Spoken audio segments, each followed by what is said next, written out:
Welcome back to On-Ball Weather. Today we're going to be talking about an ice storm that we have in the Midwest in places such as Iowa, where we could see some pretty dangerous driving hazards and a couple of isolated power outages as well. This is our forecasted ice accumulation in inches for the next 24 hours.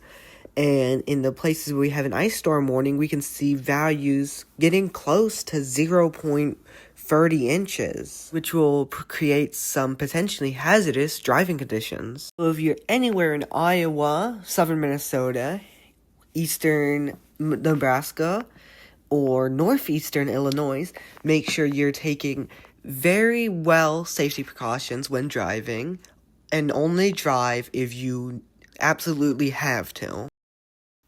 Here is a graphic from the National Weather Service for things to do before the ice storm happens and potential impacts from the ice storm. Make sure you have an emergency kit with water for at least 3 days and non-perishable food for about 3 days. Make sure you have a flashlight with some extra batteries, a first aid kit, and all your medications that would last for 7 days. And also make sure to carry a little extra cash with you.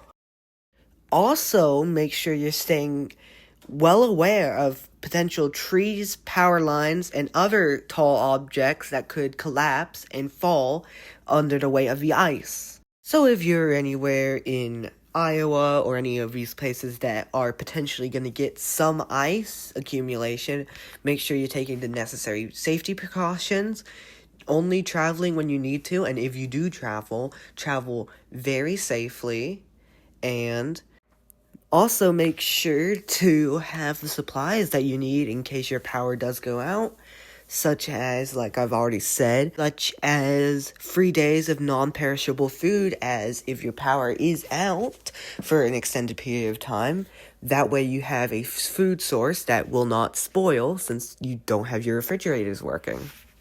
Moving on, we're going to be talking about our climate outlooks that we have in here for us. We have our 6 to 10 day temperature probability outlook. We have a pretty decent warm up on the western side of the coast, and we also have a still cooler than average temperatures across the eastern half of the U.S.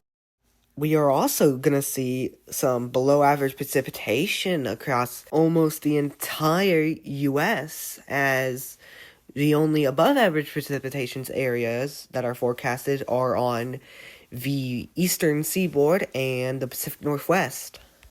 We're looking to not have any winter weather in terms of snow, except for some higher elevation areas in parts of the western U.S., and a couple places could see a couple flurries off in West Virginia and Pennsylvania, and maybe up a little bit in Montana. Maybe even a bit and we can maybe even see a few flakes fall in Wisconsin and Minnesota. That is all I have for today. Thank you for tuning in. See ya.